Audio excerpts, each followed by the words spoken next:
Right. Happy summer solstice. I'm recording I'm recording this one because I just went live in my Facebook page for all my Reiki certified students, people that were certified through me. So they got like a long enough video about the summer solstice. And I wanted to post this one on my YouTube channel and on my Reiki group that are for people who are just interested in Reiki and potentially interested in being certified by me. We do the certifications online, and people that get certified by me, we meet up in Skype. Everyone can get on Skype, so it shouldn't be a problem. If I know them well enough and they're already on my Facebook, then we will talk on Facebook.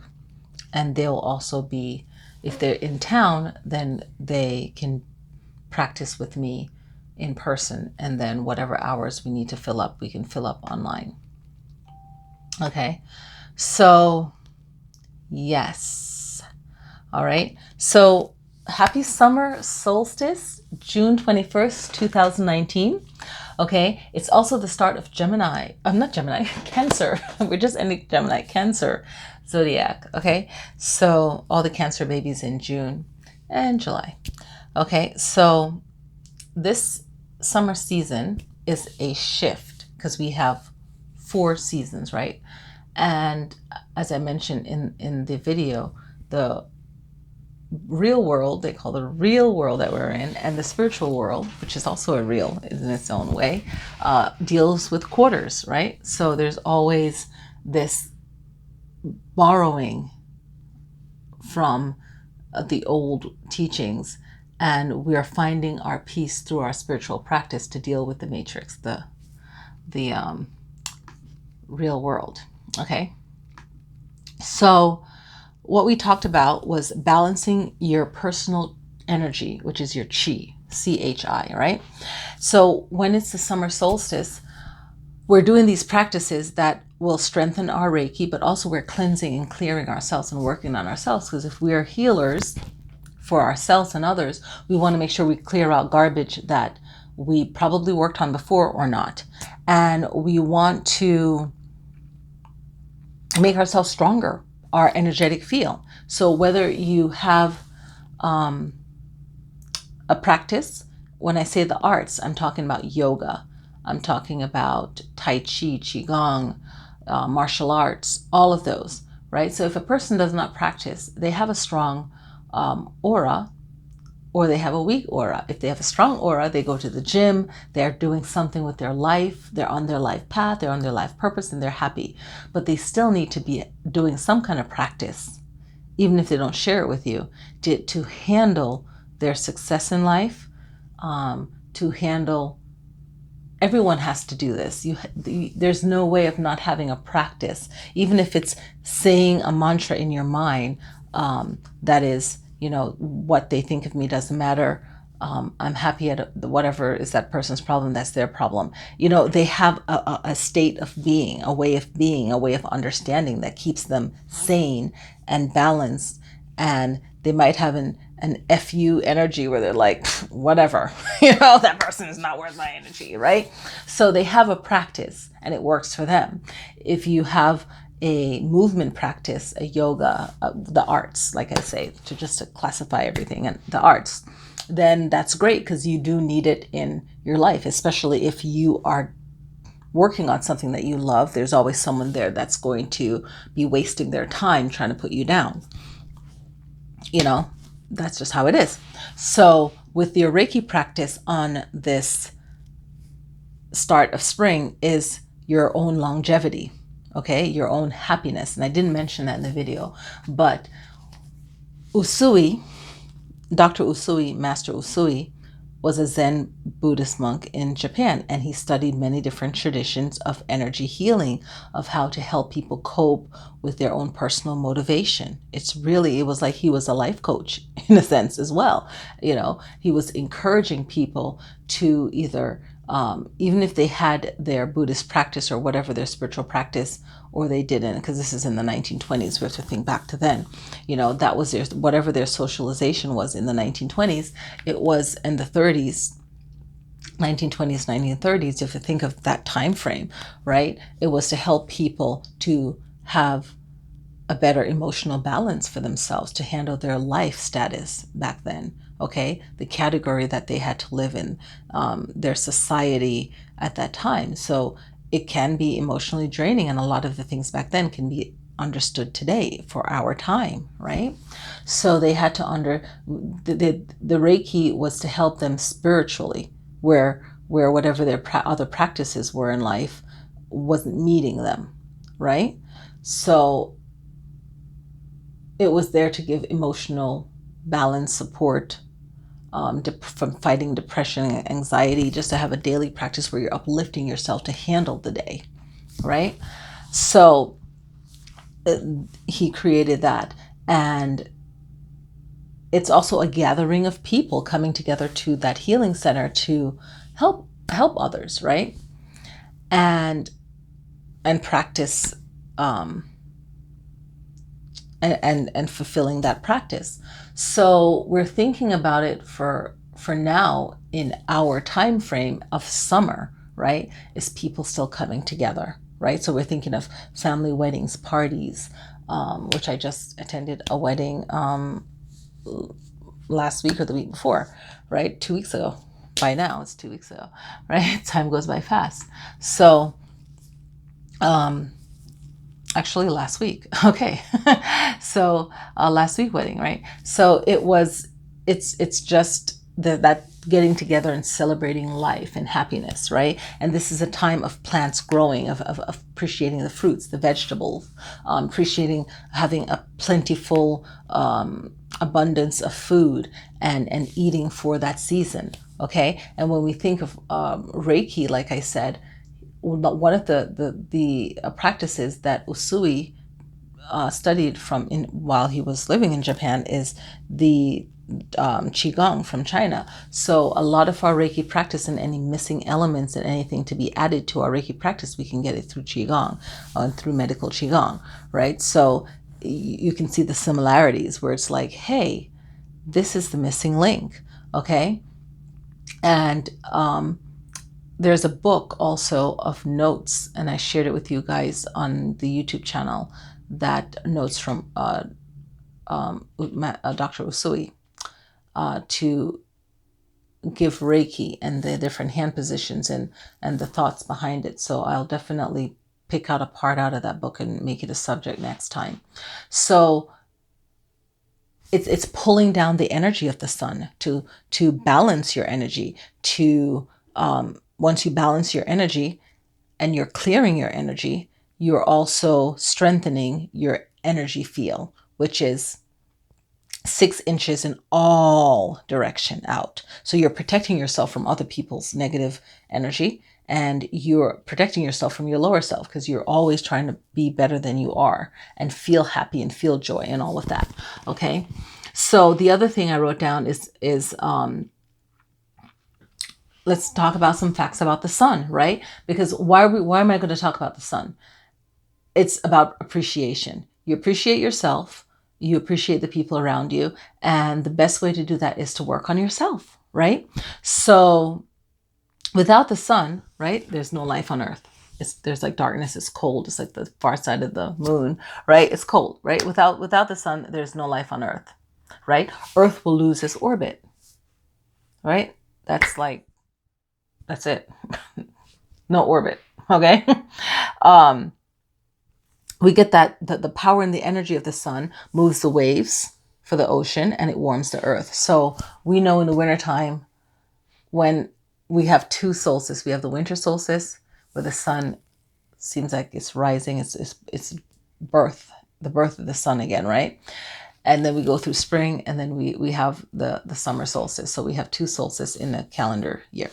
So at this summer solstice, we're really seeing the benefits of the season and the plentifulness of the seasons. We have our berries, we have our food that we can eat healthy for the season, for our body, right? And where water, especially if we live in the desert, water is so important and vital for us to survive, right? So we're appreciating the sun. When we appreciate taking care of ourselves, anyone that's around us appreciates us, and we appreciate our family, and we know how we want to be treated. So it's all like a full circle, this orbit of give and take, okay, of cycles, of changes, okay. And the solar, the solar eclipse is coming up on July 2nd, but the summer solstice is that perfect time for us to really strengthen ourselves. It's like that rebirth, right? And I don't want to go too much into it because I went into it on the channel for all my Reiki people, but it's like the number 7 every 7 years. I was watching this this teacher talk, Kundalini teacher talk, and I didn't realize that you learn something new every day, that it was also a part of Yogi Bhajan's spiritual teaching. But every culture will have things that are the same. There's so many cultures, not every, but certain cultures will have certain teachings that are similar. But every 7 years we go through a big change in our life, and especially for women, because we hold on so much, right? We take in, right? So then sometimes it takes 7 years to fully get ourselves back to where we were, especially if it's a bad relationship, and it's hard to let go of bad things and even good things, right? And it could also take 7 years karmically to undo something that was done in a previous life, to learn that lesson. So the solar eclipse is like the summer solstice is the time to think of the sun, of rebirth, of renewal, new life, right? And reincarnation, that coming back to learn that lesson. And right now in this life, if you're hearing this, you can think, okay, what do I really need to work on myself, right? And you think about Qigong. In Qigong, the teaching is that the summer and this spring is a summer. Well, it's a fire. Okay, so summer is fire, and you're thinking about what fire do I have within me, and how can I balance my fire? Because when you think about this, you want to look within and think, what is my fire? Like, what is my passion, right? What can I do a rebirth of, right? Okay. And when we're also flipping into Cancerian season, so we know of Cancer as the home and the family and the compassion, right? But we have to think about Cancer in the sense of how does Cancer work at its best, in its strength, and it's not looking for approval in others. It's more of us finding validation within ourselves and knowing that, hey, this is what I love, this is what I do, this is me, I'm sharing, I learn, I share. It's like a village mentality of bringing that, but there's also appreciation, and we're also in the real world, so there's a give and take. There's a give and take. There is reciprocity in the sense of respecting someone's time. You're respecting your time, you're respecting someone else's time. And the way to do that is to really work on yourself and balance your own energy. And you're thinking about your fire. What is my fire? What is my passion? Okay. And once you know what that is, then that's you finding clarity within that. And then you're also looking at what angers you. From my notes, what angers you? If you look at what angers you, then you can also then look at what do you love, because what you're passionate about is also tied to what angers you. And if you can really look at what you love and see if your love is tainted, then that means your fire is out of whack. And then how can you bring your fire to a balance? You think of it as being in a cold winter and you lit a fire and the fire is way out of control, or it's windy. You have to put that fire in the right position where the wind isn't going to make it chaotic and start a wildfire, right? You want that fire contained so it works at its best within its element. So you're thinking about using that element to the best of its ability. You think of fire, right? The fire within you, that solar plexus energy, the third chakra, the color is yellow, right? And you think of fire and flame, and you think of defending yourself. Then if you defend yourself to the point where you are safe, that fire was good. But if you're defending yourself to where this fire is now being in the negative, it becomes a problem. where it's the attacker and not the defender. And then you bring that fire back to where now it's in balance, right? And then you've already peeled away the noise of what you were taught, what you were told, what you choose to believe. Those three, what you were, you're taught that. Someone told you it, you were taught it over and over again. You could have heard it once, but then if you were taught it over and over again, and then now it's something you believe, you can peel away that noise so that your soul can find the answer. And that's great for anyone that calls himself a healer, is to really see things for what they really are, being aware, but then being calm through it and finding that peace. And you can use that physical practice of pulling down that energy of the sun, cleansing the body, clearing the body, cleansing, clearing, and strengthening your chi. And that's all your chakras are getting cleansed. Your aura is getting strengthened. Your energetic field is stronger at that 6 feet in all directions. Right? And you feel better, and your Reiki is better because you are a person that truly is seeking to better themselves. Okay, so I think I covered everything that I wanted to talk about. And yeah, it's like you're on that search for your soul, your sun, your SOL, your soul. And in that search for your sun, your purpose in your reincarnation, your purpose in this vitality of summertime where everyone wants to be outside and busy and doing all this stuff, you're also rejuvenating your soul, your SOUL, okay? And you're really finding that fun balance within yourself, and you're bringing that joy and appreciation of the season, where you can start harvesting at the end of the season, because if you think of it in our ancestor way, they appreciated summer, they ate well, they had a great time, but then they also had to harvest for winter, or what they call dry season. If it's a tropical season, tropical location, there's dry season where there's more fire in the dry season, where there's less vegetation. They would have to hunt animals, right? They would have to find other foods to eat that is within that dry season, that winter season. If they lived in a season where it snowed, then that would be the winter season. Okay, so winter and dry season are the same thing. It's the same cycle, same months, okay, in a sense. So, right, depends on your hemisphere, right?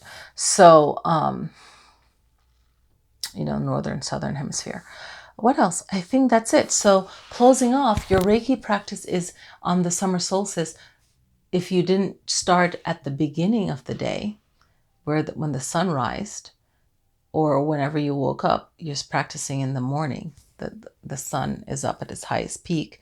The morning, sunrise, noon, right? So it's either 6 in the morning, or whenever the sun rises between 5 and 6, right? Or 6. Then it is high noontime. Then you can always practice, 12, 3, and 6 o'clock, right? And you practice at sunset when the sun's going down. But all through the day you're practicing, because this is the highest peak, the highest strength day for the sun. And this is the day that the sun is the strongest, and you want to connect to that. So if you do Akashic records or soul searching, you can do that on this day. It's that reincarnation, okay? You can really get in touch with yourself and your life purpose, and the birth of you and who you are, and your path and your practice of self-healing and helping others and finding that balance within that. So pulling down on that sun energy to cleanse the body, pulling down on that soul sun energy to revitalize and strengthen your energy, your chi, and strengthen your aura. So I hope you guys enjoyed this Reiki talk, and that is your meditation, is either seated or standing, just like in Qigong, or just pulling down on that energy. Because in Reiki we do that cleansing, we do that hand motion, right? We do that. It's like that Qigong, that Tai Chi movement, but we don't realize it if we haven't studied these different practices, modalities. So we really want to spend that time to clear ourselves. And I always encourage Reiki people to study Qigong, Tai Chi, and pick one and study one first and then move on to the other and just see how it helps your practice. So thank you guys so much for watching. Also martial arts, I want to mention that. Okay, even practicing martial arts will definitely help your Reiki. So thank you guys so much. I will see you guys next time. Namaste, Sat Nam. Happy summer solstice. I will see you guys next time. Peace.